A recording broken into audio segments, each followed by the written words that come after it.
샬롬, 안녕하세요.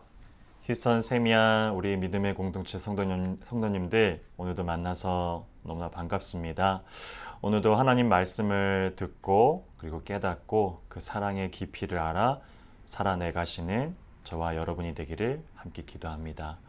오늘 하나님의 말씀은 누가복음 22장 1절에서 13절까지의 내용입니다. 유월절이라 하는 무교절이 다가오매 대제사장들과 서기관들이 예수를 무슨 방도로 죽일까 궁리하니 이는 그들이 백성을 두려워함이더라.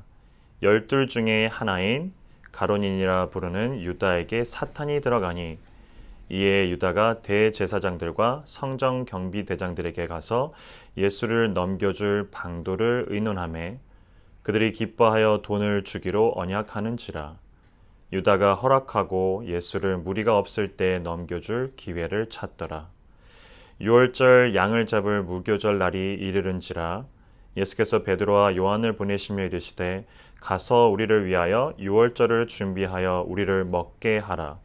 여짜오되 어디서 준비하기를 원하시나이까 이르시되 보라 너희가 성내로 들어가면 물 한 동이를 가지고 가는 사람을 만나리니 그가 들어가는 집으로 따라 들어가서 그 집 주인에게 이르되 선생님이 내게 하는 말씀이 내가 내 제자들과 함께 유월절을 먹을 객실이 어디 있느냐 하시더라 하라.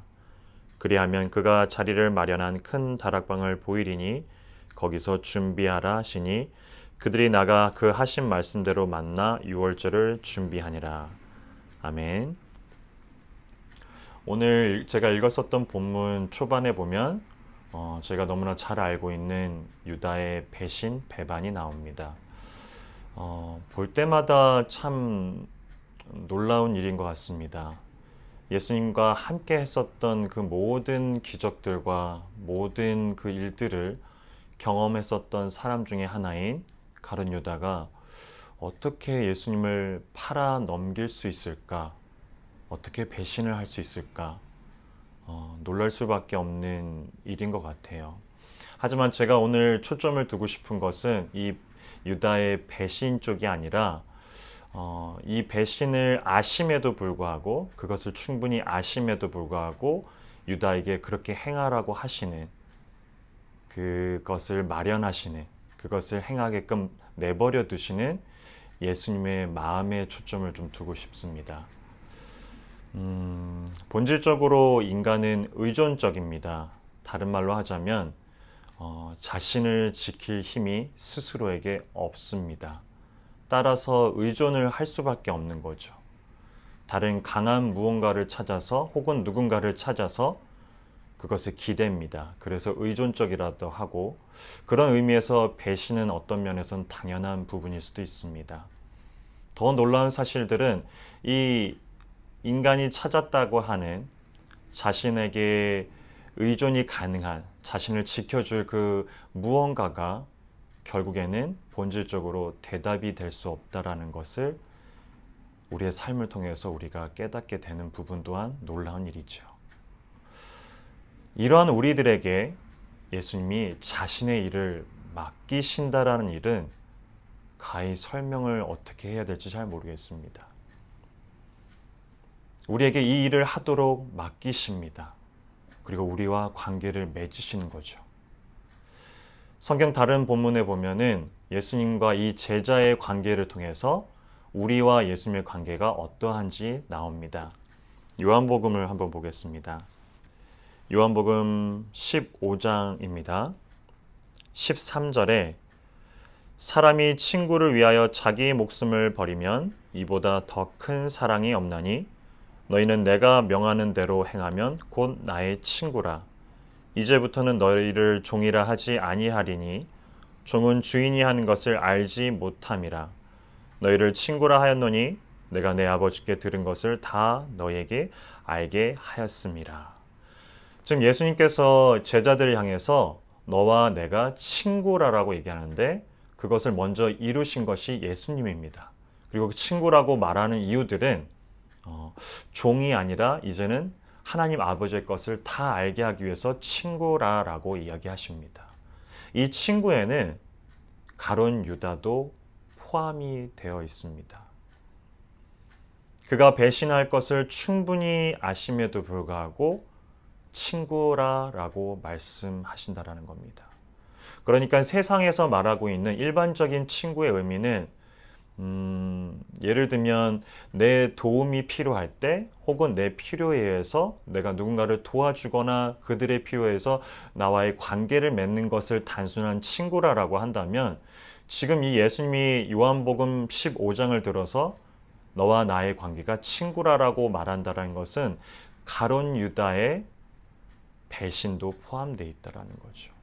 그것을 아심에도 불구하고 친구인 가룟 유다가 친구인 예수님을 배반하고 그로 인해서 당하게 되는 고통들, 참혹함들, 비참함들, 그것마저도 감내하겠다라는 의미입니다. 세상이 말하고 있는 친구의 개념과는 좀 다른 거죠. 이러한 비슷한 모습들이 다른 예수님의 십자가의 사건에도 나타납니다.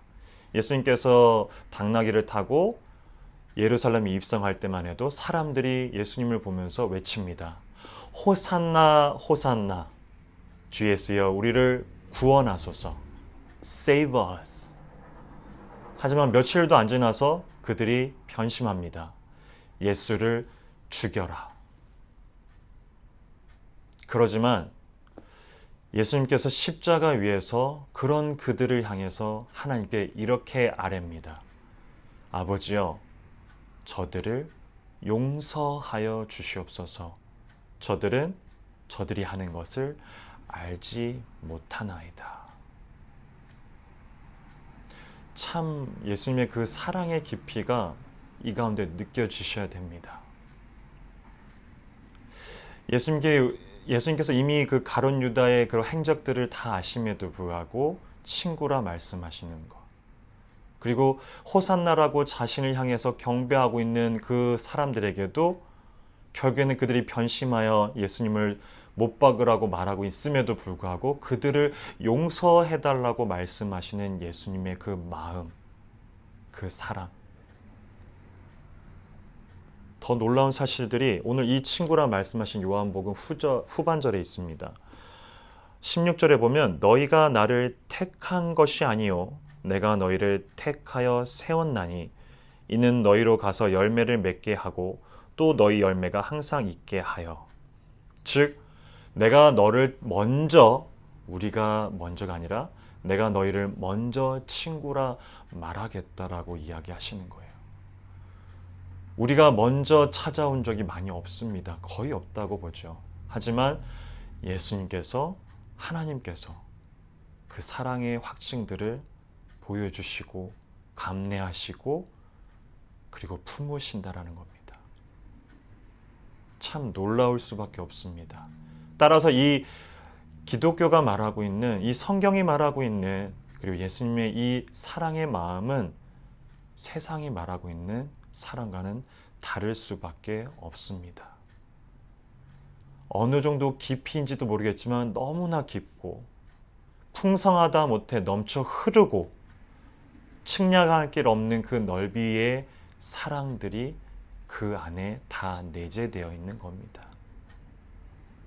따라서 오늘도 이 사랑들을 깊이 깨달으시는 저와 여러분이 되셨으면 좋겠고 그 깊은 사랑들을 깨달아 나가며 내 가족과 내 자녀와 내 이웃들에게 이 사랑을 전하는 하나님의 축복된 사랑의 통로가 되시길 함께 기도하겠습니다. 같이 기도합니다. 사랑의 하나님, 이 사랑이란 단어만 들려도 너무나 가슴이 설레입니다. 오늘 가룟 유다의 배신이 아니라 그 배신을 아심에도 불구하고 그것을 다 감수하시고 감내하시고 품으시는 예수님의 그 사랑을 지켜봅니다. 어떻게 표현해야 될까요? 너무나 커서, 너무나 넓어서, 너무나 깊어서 측량할 길 없지만 우리가 그 사랑을 깨닫는 자들이 되게 하여 주시옵소서. 그리하여 그 사랑을 내 가족들과 내 자녀들과 내 아내와 남편에게, 내 이웃들에게 전하는 사랑의 축복된 통로가 되게 하여 주시옵소서. 감사합니다. 사랑이 많으신 예수님 이름으로 기도합니다. 아멘.